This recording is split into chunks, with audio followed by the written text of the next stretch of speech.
one bill headed to the governor's desk now is House Bill 594. It would ban gray machines in the state. The Senate passed it tonight 29-6. Gray machines are similar to slot machines. Supporters say they're different because they require the player to do more than just push a button. WKYT's Chad Hedrick heard from both sides on the issue tonight, and that's our top story at 11. The Kentucky Merchant and Amusement Coalition calls the ban on gray machines hypocrisy, claiming lawmakers sold out to big businesses, and calls out Churchill Downs specifically. They're called gray machines because opponents believe the machines fall into a gray area of state law. Gray machines are usually found in some restaurants and gas station convenience stores.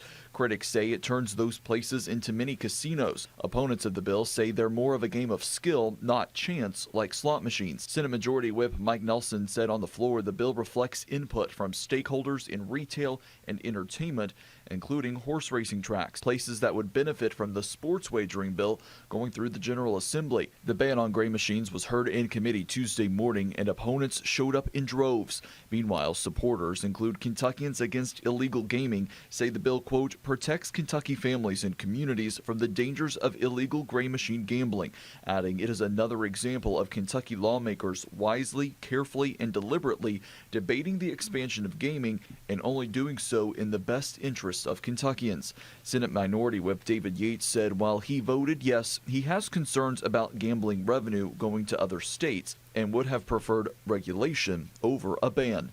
In Frankfort, Chad Hedrick, WKYT. And the ban on gray machines comes just a day after sports betting passed in the House. It is expected to be heard in the Senate committee tomorrow morning.